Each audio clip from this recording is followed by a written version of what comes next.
I want to talk about the issue of suffering in the world. A topic in our Christian lore which is nearly always associated exclusively with the death and resurrection of Jesus. And with very heavily devotional elements over many centuries, that suffering is a good thing in itself.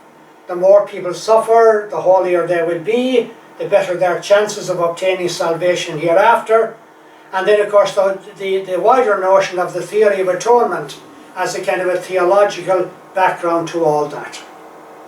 The image you're looking at, as some of you may recognize, is that of the redwood forests in northern California, which I've had the privilege of visiting on a few occasions. On one occasion, as I was walking with friends into the forest, I was making comments and observations about what seemed to me a very untidy state of the forest, with a lot of fallen trees, dead wood and so forth. And I think I must have used the word gunge to express my horror at what was there, and made a comment to the effect, wouldn't it be great if somebody came along and cleaned up all this gunge. Shortly thereafter, a hand rested on my shoulder, this is a true story, and a young man, a forest ranger, introduced himself as such, and said in very polite and gentle terms, "Sir, I overheard what you were saying a few steps back, and if you don't mind, I'd just like to enlighten you about the redwoods and the forests here, because it seems there's a lot you don't know, and I think you would enjoy the redwoods better if you were aware of what goes on here." So, eating humble pie, I agreed to listen, and I'm glad I did. Basically what he said to me was, if I were to take a microscope and look at the dead wood and the stuff that was lying in that very untidy section, he said, you'll see it is full of millions, literally, of little creeping, crawly creatures, and they're having a massive feast. If the dead wood and the stuff on the floor wasn't there for them, they'd be feasting on the trees themselves, and there would be no redwood. In other words, for growth, for beauty, for goodness, we need the dark side. We need the untidy bits. That's what I'm calling the paradox, and I explain it. I'll come back to the word itself very shortly. So, this is what is known as creation's great paradox. Very well explained in the book, The Universe Story, by Brian Swimme and Thomas Berry. It goes like this: creation, destruction, creation, destruction, creation, destruction, with both words having equal importance. We find it hard to sit and hear that being said.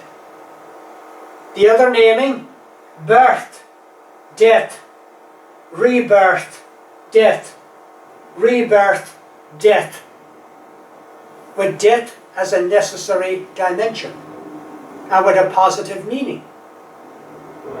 So St. Paul got this badly wrong when he says that death is the consequence of sin. It's not. Death is a God-given dimension of all creation. In Europe particularly, and in other parts of the world, in the autumn time, our trees go completely bare. The beautiful foliage of summer declines, decays, and dies out. If it didn't, we wouldn't have a beautiful spring the following year. This is the great paradox of creation. And it's a paradox. In the Christian language, we have Calvary, resurrection, Calvary, resurrection, Calvary, resurrection. Those notions did not begin with Jesus of Nazareth. Jesus of Nazareth, being a person of cosmic proportion, deeply integrated with the story of creation, was in his own lifetime going through the great paradox. And he went through it many times, not just on Calvary and at the moment of resurrection. So let's move on. I'm going to talk briefly about this paradox using the example of earthquakes. The earthquake is the shifting of the tectonic plates, a simple scientific definition. A metaphorical way of understanding it, which is quite good science and easy for any of us to grasp. You know, after a heavy meal, when you can feel quite heavy in your tummy, and you belch, you let out that air, the sense of relief you feel. That's what the earthquake is. It's the pent-up energies of the Earth planet releasing that kind of trapped energy, and therefore the Earth body is able to grow and flourish much better thereafter. Now, in terms of earthquakes, we have a series of figures and examples that you will have heard of over the years. So we have Japan, 1995, a magnitude of 7.2. 6,400 people died. But in October 2009, the earthquake was actually 7, quite close to the first one, and nobody died. Pakistan is one of the more tragic examples. In 2005, a 7.4 on the Richter scale, which is quite severe, resulting in the death of 200,000 people. And then we have Haiti in 2010, again 7.4, this time 240,000 people. But then we have this very interesting example, the island of Guam, out in the Pacific, 1991, an earthquake of 8 on the Richter scale, about as severe as you can get, and nobody died. In fact, there was relatively little structural damage. And the reason being, of course, it's an American colony. All the buildings are earthquake resistant. But Pakistan doesn't have any earthquake resistant buildings, neither does Haiti. In Japan, they created a great deal more earthquake resistant buildings within this period of time. Hence the reason for the lower figure. Well, no casualties in 2009. So, a few questions, and we all know the answers, and they are disturbing answers. Why can't the people of Pakistan and Haiti have earthquake-resistant buildings? Poverty. Why poverty? Because we, the human species, are refusing to share the resources equally and justly. And that leaves us with a rather frightening question. Who then is responsible for the death of 200,000 people in Pakistan, or 240,000 in Haiti? No point blaming God, no point blaming the earthquake, because the earth needs its earthquakes. The frightening answer is we are responsible. And so therefore, instead of expecting God, or the God of the cross, to somehow come down and sort it all out, the responsibility is back with us. So we're looking here at something very profound and very disturbing. But it's an issue as a species we have got to try and come to terms with, and particularly from an adult perspective of our faith. Here's the building in Honolulu, considered to be state-of-the-art stuff in terms of reading earthquake activity across the planet. On December the 25th, the 24th, I think, if I have my facts correct, the monitors in this center were indicating very clearly that there was a massive earthquake brewing up in the Indian Ocean and over towards Thailand and Indonesia. So they sent out signals to the various governments of the world, because all the governments of the world are linked into this center. And when they didn't get any answer back, so they sent them out on the 25th, which was Christmas Day, of course. And when they weren't getting any response back, they used the second line that they're instructed to use, key telephone numbers in certain departments of governments, and they aimed for Thailand, India, Indonesia, and maybe some others. Certainly as Sri Lanka. Nobody was answering a phone. The tsunami struck, caused massive devastation, and killed a lot of human life. So that is one scenario. The scenario I want to compare it with, which I will come to in a moment, is the situation in Taiwan. But first let's have a look at this quotation from the American activist Margaret Swedish.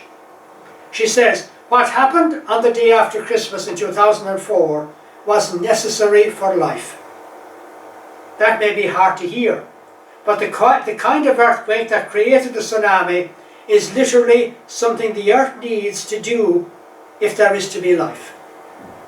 That earthquake was the result of one tectonic plate slipping underneath another.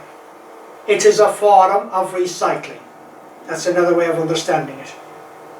The oceans and continents drift on the Earth's crust, moving inches every year. The crust recycles, creating mountains and volcanoes, enriching the soils, maintaining the chemical balance of the oceans. This recycling makes the planet habitable. If Earth doesn't do this, life as we know it comes to an end. So, this is the island of Taiwan. This is the city of Taichung. In the early 1990s, there was a warning of a major earthquake which could create devastation in that city. With the equipment they had at the time, because the center at Honolulu did not exist at that time, they felt it was a serious threat and they evacuated the whole city. The population at the time, I think, was something in the region of 100,000. The earthquake struck about 300 miles away. It didn't even touch the city. It created some tremors, but no damage. Then in 1999, the same piece of equipment was once again telling them of an imminent earthquake, because this is the territory where there are a lot of minor earthquakes from time to time. But again, once again, the equipment they had was telling them it could be very serious. So they're now in a terrible dilemma. They spent a lot of time and money, just 9 years previously, evacuating the city, and there was no need to do it. What do they do now? Do they once again go through all that trouble and may not be necessary, or do they take a risk? If they take a risk and there's devastation, they will never be forgiven for it. Somebody at the meeting of the city council, or whatever it was, said, go out and observe the animals. Unfortunately, they did have one or two people who were good at reading animal behaviour. They were back within half an hour. All the animals are moving to high ground. Okay, let's evacuate the city. And they did it, and did it in some terrible desperation. An earthquake of something like 7.4, 7.5 hit the city and totally destroyed the city centre. If they hadn't evacuated, possibly 500,000 people would have died. This is a picture of the rebuilt city with its massive skyscrapers and so forth. So there's an example of reading the wisdom of creation helped them to cope with the emergency. It helped them to befriend the paradox, which is what I'm coming to in a moment. So, paradox.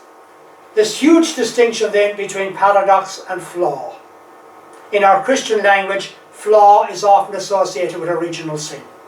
That there is a fundamental flaw built into our creation that requires the cross, the life and the death of Jesus to get things back to some kind of equilibrium. So, what do I mean by paradox? A paradox is a contradiction, but it has meaning written underneath. So when St. Paul says, it's when I'm weak that I'm strong, that's the language of paradox. It's a contradiction in terms of normal use of English. Yet because many of us have had life experiences like that, we have an intuitive sense of what's being said. That's the paradox. The meaning is underneath. We have to search for it. We have to discern our way into it. On the surface it looks like a contradiction. The meaning is written underneath. What's a flaw? A flaw is a mess requiring an external divine rescuer. like as in the case of the fundamental flaw, whether we call it original sin or whatever we call it. Now the point I'm going to make, and I'm going to make it very straightforwardly, it seems to me, from my reflections on this, and particularly in the light of much that's being done today on our understanding of science, our universe and our planet, from a scientific point of view, it seems to me there are no flaws in God's creation. There are a lot of paradoxes, and we should not confuse the two. Several years ago, I remember reading some scientific reports about the tornado, the severe storms that hit New Orleans. And every one of the 5 I read came to the same conclusion, that for many years we have had these severe weather patterns in different parts of the United States. But in more recent years, they are much more severe. And the conclusion of each of the 5 analyses was that it has something to do with wrong human interference on the ecological ecosystems of our world. So instead of saying, well, these are freak storms, I'm not doubting there is a freakish element to them. But are we humans not also exacerbating the destructive potential of them? So that is my firm conviction and belief that using this concept of flaw doesn't in any way help us to make sense of God's creation, because there probably are not any flaws. Now, there will always be fallout that we can't fully explain, we humans, but that doesn't mean that it's a flaw. It means we don't have the wherewithal to explain the paradox that's at stake. Because with paradox, you can't explain paradox rationally. We learn to live with paradox, or befriend it, which is what I'm coming to in a moment. Therefore, in dealing with the paradox, we learn to befriend it so that it in turn can befriend us. That is the adult, responsible way to do it, but it requires some massive changes in not merely our lifestyle and our behavior, but also in our understandings. Because we seem to be living with a lot of misunderstandings on how God's creation flourishes, particularly around this notion of the paradox. Here's a beautiful parable of the paradox. And once you get this one, and another one which I'll share later, I think you've got the message. These are the Morgan fisherfolk, considered to be some of the most primitive people on the face of the earth. They have no educational system. They spend their time fishing. They live off the western coast of Thailand. On the morning of December the 26th, 2004, as they gathered at daylight, they saw the sea waters way out, and they could see the fishes jumping, trying to get an extra bit of oxygen. They immediately knew that creation was out of balance. They gathered in a circle and invoked the wisdom of their elders. And the elders said, those sea waters are going to come back in a matter of a few hours with ferocious intent. Let's gather our belongings and we'll move up into the mountains. It didn't take them long to gather their belongings because they're very poor people. And on the way up, they met a group of Western tourists. I don't know what the means of communication was. They were obviously trying to persuade them not to go down. But we don't give much attention to such people, do we? So the majority of the group went down into the eye of the storm and all were killed. For some strange reason, 2 members of the group continued up with them. And they were the 2 that told the story to the Western media and from whom we inherit the story. Now, I suspect these people never heard of Ignatius of Loyola in their lives. But on that morning, they did a piece of discernment that would beat Ignatius of Loyola 100 times over. Absolutely brilliant discernment. They read,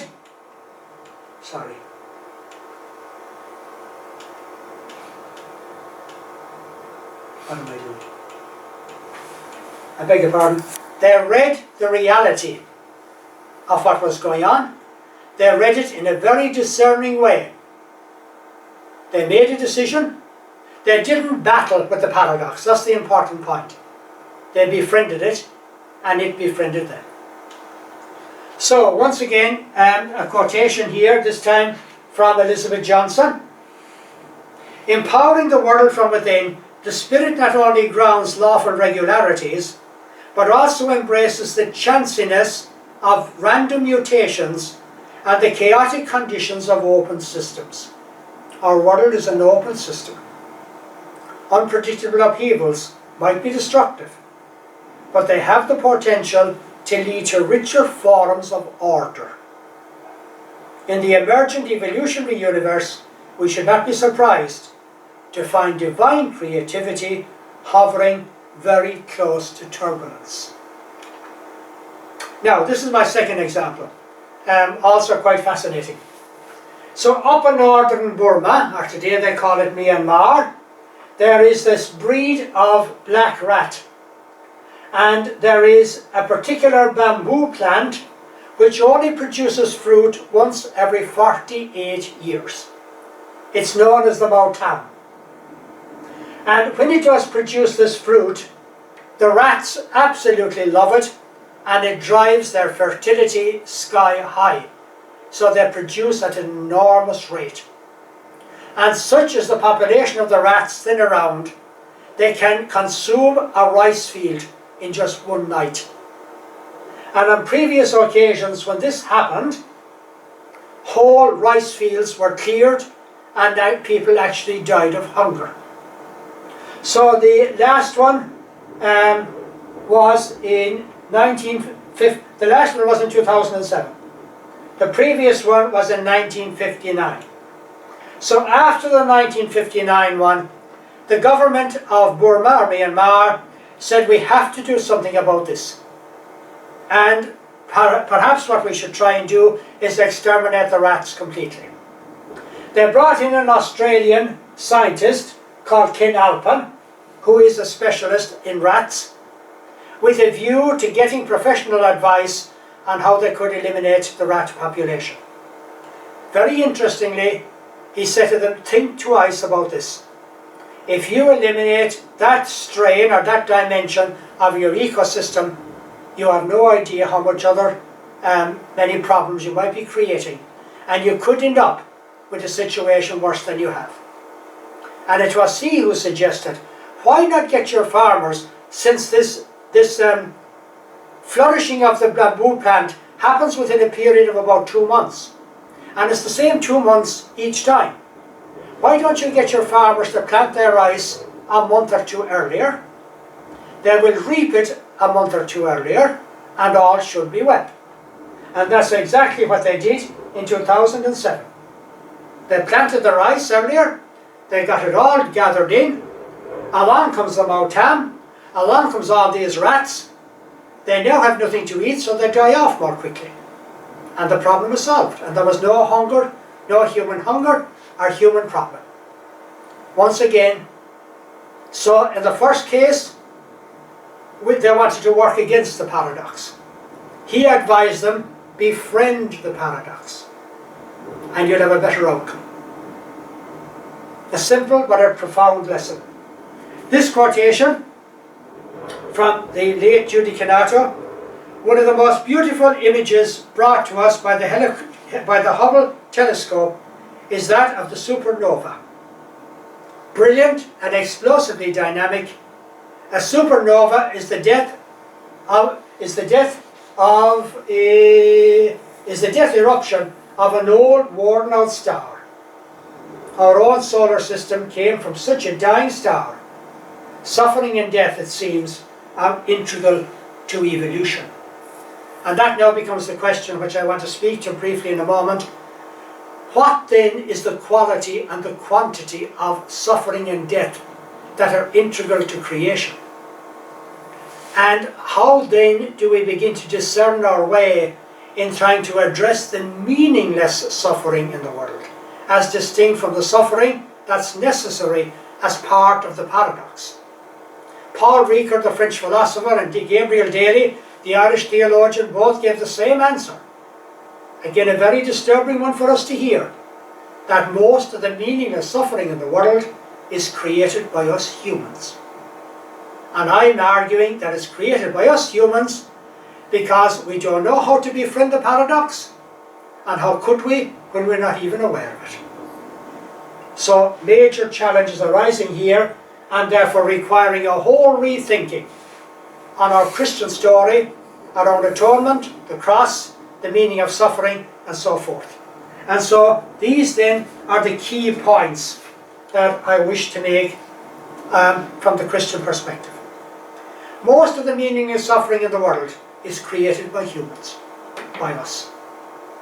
How do we begin to take responsibility for that fact? What would it mean to take responsibility? Become responsive in a mature adult way. Secondly, most of our interventions are wrong because of our ignorance, and fundamentally our ignorance regarding the paradox. When we learn to live afresh in a convivial relationship with the cosmos and with planet Earth, then we can learn anew to befriend the paradox and thus reduce the meaningless suffering arising from our own ignorance. A major challenge. Redemptive theories, theories of redemption and salvation. We have a very explicit one in Christianity. There are parallels in the other world religions, but not focused so much on one scapegoat as we do in the case of Jesus. Redemptive theories of divine rescue and salvation are projections of a species that has lost its way through cosmic and planetary ignorance. I know that's a very strong statement and sounds a very judgmental one to make. I think it's what we need to hear said, and we somehow need to come to terms with it. That instead of waiting for some rescuing saviour from beyond, that we ourselves have to learn to live in a whole new way, closer to the earth, closer to creation. You know, many of our indigenous peoples don't have a problem with the severity of storms and things of that nature, because they still have some sense of befriending a paradox, just like the Morgan fisherfolk had, just like Ken Alpin advised the government of Myanmar to have in dealing with the Mautam. And then finally, the solution is actually in our own hands. When we learn to befriend life's paradoxes in a spiritually informed way. And therefore, instead of focusing too much on the death and the cross and the resurrection of Jesus, what we need to look at is, what did Jesus do in his own life in terms of befriending paradox? The parables are all important in a response to that question. So these are the points that I've just been covering. Most of the meaning of suffering belongs to us humans. Most of our interventions are wrong because of ignorance. When we learn a much more convivial relationship with creation and with its paradoxical elements, then things can be different. Redemptive theories of divine rescue and salvation are projections of a species that has lost its way through cosmic and planetary ignorance. Therefore, how do we take a more direct adult responsibility for how we engage with suffering, in our discernment around meaningless suffering, the suffering that is necessary as part of the paradox, and the suffering that we are asked to address in a more informed and enlightened way? Well, I'm going to refer you to a controversial book by a controversial writer, John Harrison, a one-time medical doctor in Australia who had to leave the medical profession because he basically could not go along any longer with their approach to things. And then wrote this amazing book, Love Your Disease, It Is Keeping You Healthy. Now that's paradox writ large. And the example that he cites many times in the book, which many of us can identify with, you go down with something like a severe cold or a flu, and you end up in bed for 3 days, and then he has enlarged print, because your body needs to be in bed for 3 days. Your disease is actually helping to keep you healthy. That is the language of paradox. It obviously takes a lot of time and a lot of wisdom to grow into that. And he looks through many of the major illnesses in our world today, the various cancers, heart problems and so forth, and relates them to many of our living conditions and our wrong relationship with nature, with creation and so forth. That's a good example of what's meant by the paradox. To go into the bigger scale of things, this is Charles Eisenstein, a one-time philosopher turned economist, having visited Taiwan and seen the exploitation by corporations of the peoples in the mountains there, went back to America and wrote this book called Sacred Economics. Several amazing insights in this book, but the one related directly to this material is his observation that our money systems, we don't allow them to die. Whereas everything else in creation has birth and death written into it, our money systems have a kind of a cult of immortality written into them. And he claims, with very good documentation, that that is at the root of many of our major economic problems in the world today. In other words, everything in creation needs to try and honour the notion of the paradox. And then finally, death is, among other things, also a wild celebration of renewal, with our substance holding the party. This man, Norman Wirsba, was an American theologian, and talks a lot about a theology of food, and looks a lot at life through death, and that there is a place for the notion of sacrifice, but it needs to be understood in more integrated terms.